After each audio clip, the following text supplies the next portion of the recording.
আচ্ছা বিজেপি শাসনকালত আটাইতকৈ যদি বেছি দুৰ্নীতি হৈছে এইখনটো দুৰ্নীতিমুক্ত চৰকাৰ বুলি কয়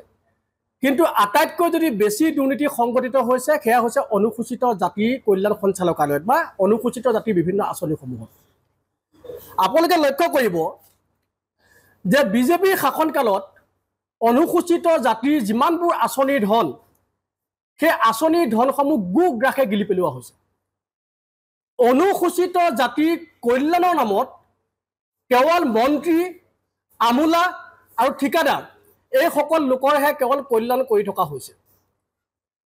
আপোনালোকে গম পায়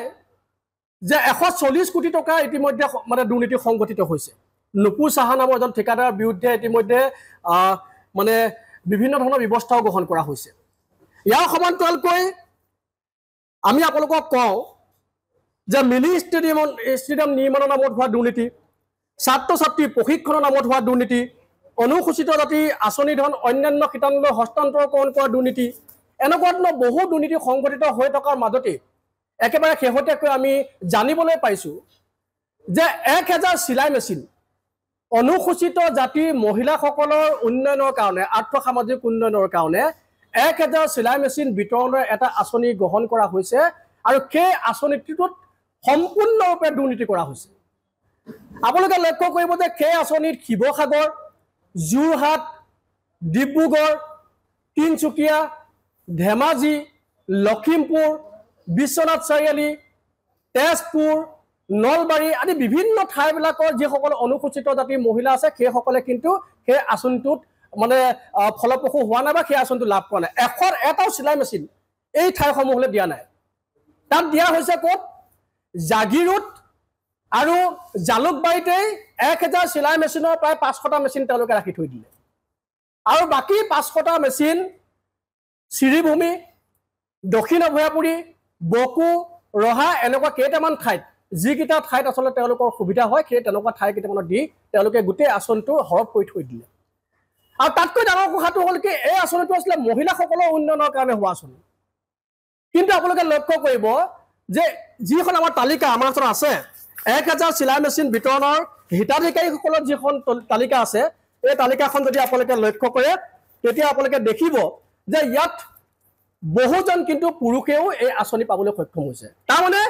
এই চৰকাৰখনে বা অনুসূচিত জাতিৰ কল্যাণ সঞ্চালকালয়টোৱে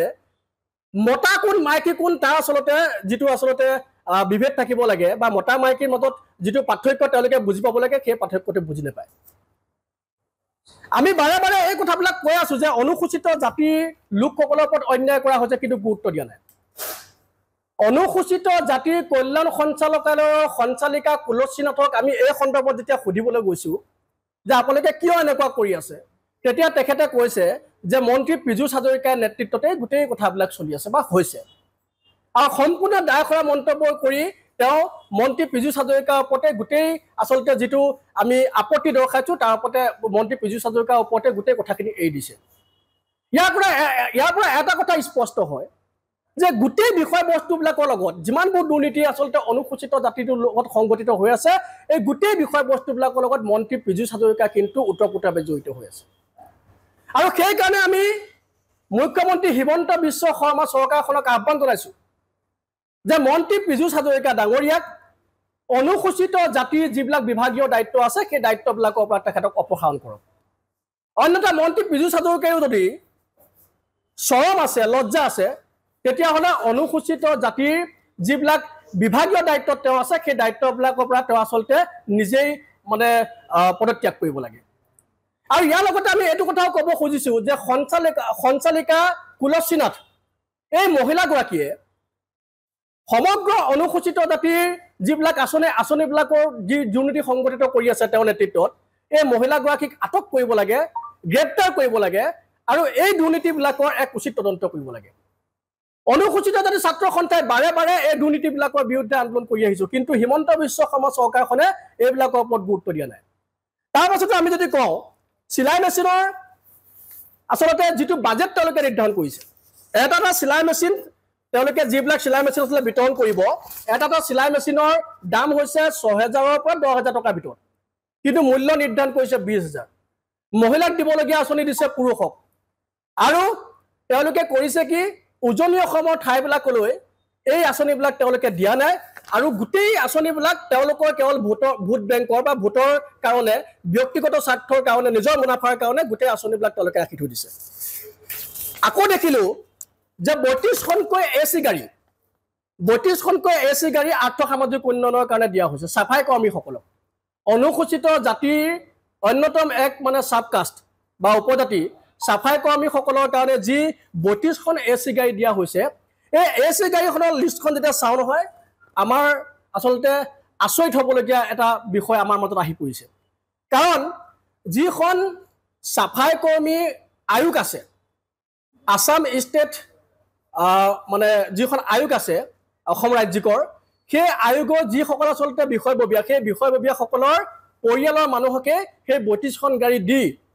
শিৱসাগৰ যোৰহাট বা উজনি অসমৰ বিভিন্ন ঠাইবিলাকৰ যিসকল অনুসূচিত জাতিৰ লোক আছে এই লোকসকলক কিন্তু এই আঁচনিবিলাক দিয়া নাই সমগ্ৰ বিষয়বস্তুৰ পৰা এটা কথা স্পষ্ট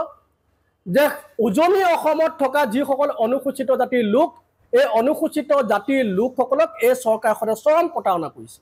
ইতিমধ্যে সমষ্টি পুনৰ নিৰ্ধাৰণত সেই কথাটো তেওঁলোকে স্পষ্টভাৱে প্ৰকাশ কৰিছে আৰু শেহতীয়াকৈ যিবিলাক আঁচনি সন্দৰ্ভত যিবোৰ দুৰ্নীতি সেই দুৰ্নীতিবিলাকে এই কথাটো স্পষ্ট কৰিছে কেৱল কেইটামান ঠাই যিবিলাক ঠাইত তেওঁলোকে এই আঁচনিসমূহ ভোট বেংক হিচাপে ব্যৱহাৰ কৰিব পাৰে পীযুষ হাজৰিকাই নিজৰ সমষ্টিটোত যাতে ভোট বেংক হিচাপে ব্যৱহাৰ কৰিব পাৰে হিমন্ত বিশ্ব শৰ্মাই নিজৰ সমষ্টিটোত যাতে ভোট বেংক হিচাপে ব্যৱহাৰ কৰিব পাৰে তেনেকুৱা ধৰণৰ ঠাইতে তেওঁলোকে এই আঁচনিবিলাক প্ৰদান কৰিছে গতিকে আমি অনুসূচিত জাতি ছাত্ৰ সন্থাই আজি এই মানে সংবাদ মেলৰ জৰিয়তে এটা কথা স্পষ্ট কৰিব খুজিছোঁ যে বৰ্তমান শাসনাধীষ্ঠ বিজেপি চৰকাৰখনৰ শাসনকালতে অনুসূচিত জাতিৰ ওপৰত সৰ্বাধিক দুৰ্নীতি হৈছে সৰ্বোচ্চ দুৰ্নীতি হৈছে আৰু ইয়াৰ কাৰণে